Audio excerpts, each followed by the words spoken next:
Hey, what's up? It's DFS Rico coming at you with my picks and insight for this League of Legends, LPL, and LCK 4-game slate on Thursday, July 23rd. We got a 4-gamer. We had three 2-gamers in a row. The LCK is actually switching their schedule from Wednesday to Sunday to Thursday to Sunday now, so they're going to be one day less during the week. But I don't know if it's really going to matter.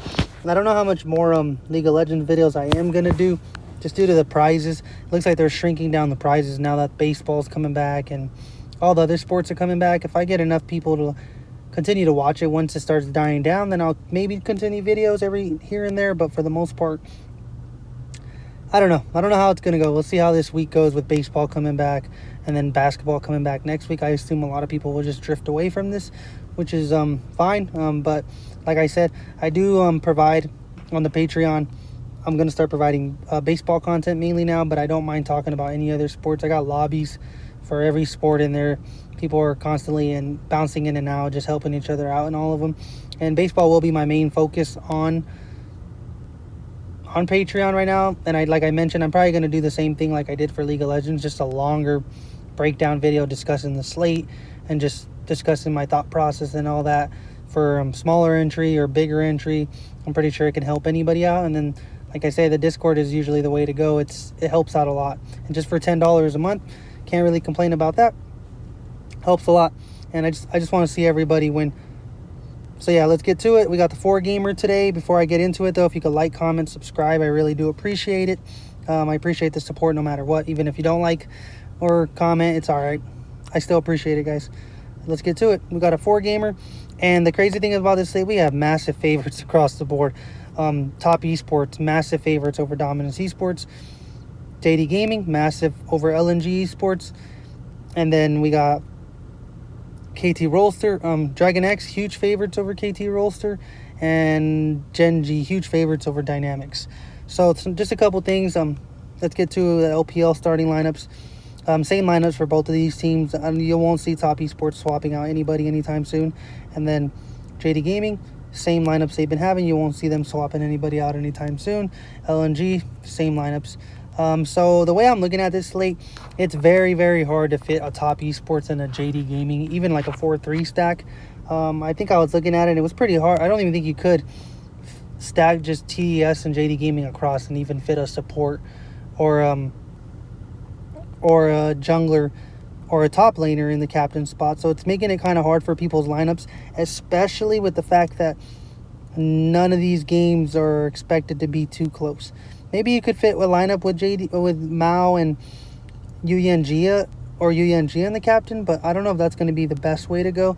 But I know that I've seen slates come down like that. And the slate where I think it's going to be, honestly, the way I'm looking at the slate right now, DRX, it can easily be, all the favorites can easily 2-0. But the issue I'm having is I'm noticing DRX has pretty high ownership. DRX is coming in with the highest ownership, and I'm assuming it's because they're one of the cheaper teams where they can fit in maybe some Top Esports with it, or maybe some JD Gaming, or maybe some Gen G with it. You know, it's kind of like, it's one of those things where they have to go this way just so they can fit at least some of those other teams, which is the right way to go in today, I think, because I do think all the favorites win. I don't see any of the underdogs winning, and with the possibility that all the underdogs get 2-0'd, you won't get any upside from playing anyone from the opposing team unless they can win a game. And with that being said, I do think there's 2 teams that can win a game, KT and Dynamics. Those are the only 2 teams that I think could pull off a game, but I still think they will lose the match. KT did just upset DRX, if anyone wants to think about that. About 3 matches ago, they did 2-1 DRX. So they did beat them before. Maybe they could do it again, but that is DRX's only loss. It was an upset. I don't think I see it happening again. But I mean, I wouldn't be surprised they did it once already, so who knows? Maybe you can play that angle. If you do play anyone from KT, I would just recommend playing Aiming or Bono.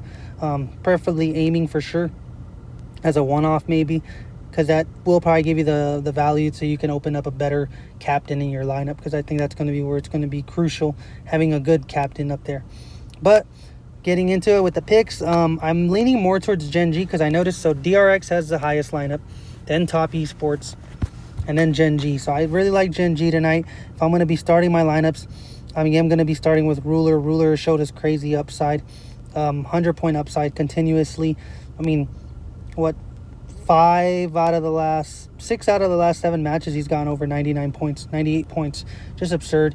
He just had this matchup, and I think he put up 100 and something against Dynamics. Dynamics, it used to be a good team at the start of the split, but they haven't looked good ever since. They've been getting 2-0'd by everybody across the board. So I do like Gen G in this matchup. Some stats that I was looking at, Gen G's coming in, and I really looked at this match as Gen G coming out 2-0ing. So I was trying to see the upside that I could get from them. Gen G in victories is averaging 17.7 kills, and Dynamics is averaging 17.2 deaths in losses. So I'm really hoping Gen G 2-0s him and we can get that massive upside. I mean, 17 kills per game. I mean, that's 34 kills. That's a lot of kills. With some assists, you can have yourself a pretty solid lineup. I do like pairing Ruler up either with BDD, or if you want to play like a different carry, maybe Knight or Chovy. I've been able to fit some lineups that I really like, but Clid would be the second guy I really like over BDD. Clid's shown us massive upside as a jungler, 80-point upside, almost 90. He hasn't quite hit 90, but he's shown us good upside. He's the 3rd most expensive jungler, or 4th most expensive, I believe. Yeah, so I like him. I mean, I think he's a little too cheap. I don't think I would rank him as the cheapest one, and the gap's so huge between him and Kanavi, so I do like it. Not the same upside, but only by a little bit, in my opinion.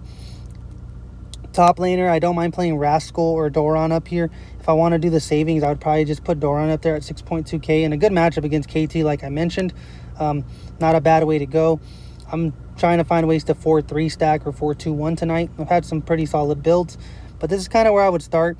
I would be careful with the support. I know Life has started the last couple matchups and they've won, so they might just stick with Life because they have been bouncing around him and Kellen. But Life has started like the last 3 or 4 matches, so I don't have an issue playing Life in my lineups. I think he should start. I don't see a reason why they swap him out, but we won't know until an hour before their match starts, and by then the slate's already locked. So just be careful with the support for Gen G. If you do decide to play Light, that there is a possibility that they can get subbed out. So this is kind of like early on what I'm looking at. I'm starting my lineups with Ruler and Clid, and then finding ways to be cheaper everywhere else so I can fit some better carries. Maybe even, like I said, Knight, BDD, Chovy, some more expensive supports, or even the team stack. Just finding ways to be different. I do prefer Gen G. I do think all the favorites win, so it's trying to find as many ways to be different with the favorites, I think, is the way to go. Just try to find ways to be different. Try to fit the best player possible in the captain spot, and hopefully you can benefit that nobody else ends up picking, like somebody could fit Knight in the captain spot. I'd be very surprised. They'd have to play some underdog, so it might be a little rough, but we'll see. I mean, let's see what you guys come up with tonight. Hopefully I gave you guys a little bit of insight on this slate. It should be pretty straightforward. I don't see any upsets happening, but yeah, like, comment, subscribe. I really do appreciate it, guys. Thanks for watching.